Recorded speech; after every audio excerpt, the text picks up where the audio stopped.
have a blended family where, you know, my stepson is 7 years old. I have a stepdaughter who's 9 years old. I have a son who's 8, and my wife and I have a son together that's 2. So, you know, we're, you know, modern day Brady Bunch, if you'll say.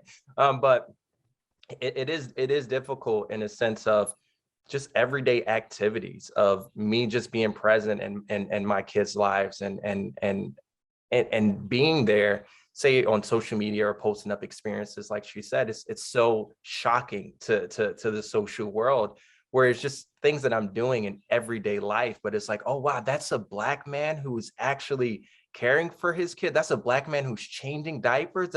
And so it for me, as someone who's very involved with my kids' lives, it's somewhat of it's mind-boggling in a sense of just because of the color of my skin, what I do is it seems alien to many, and so it's often what many fathers do who are Black, but it's taken a lot of time, a lot longer than expected, to truly recognize us and how we show up in our families.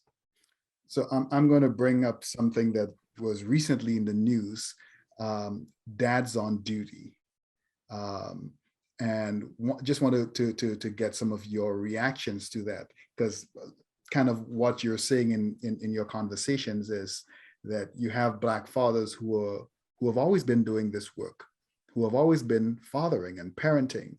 And it almost seems a little bit like a bit of a tokenization when Black fathers when people finally open their eyes and see, oh, great, they are Black fathers, or there is this one Black father that I saw, but the understand the connotation is that Black father that I saw is the exception rather than the rule, and so we celebrate him in inordinate ways when we see him doing something that is tantamount to normal for Black fathers, but not seen as normal for Black fathers.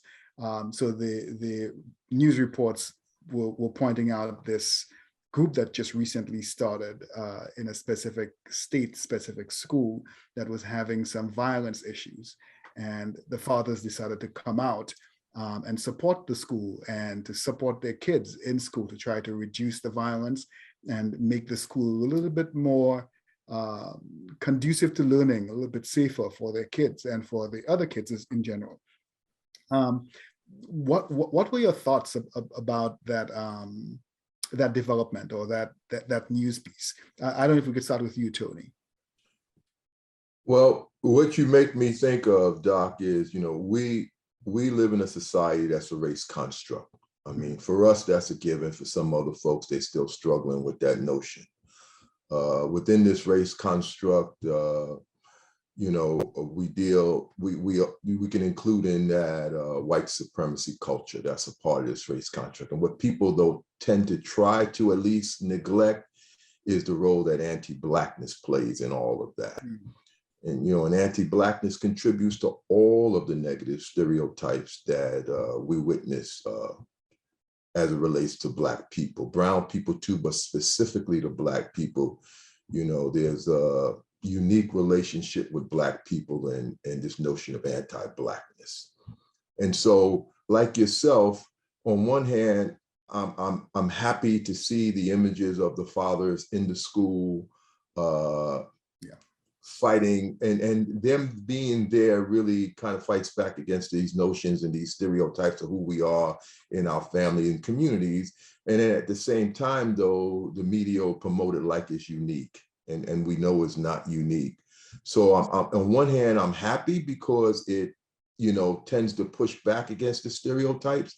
But then again, it is tokenism, and it's portrayed as if we're doing something special and unique. And this is the way we operate in general. Thank you very much.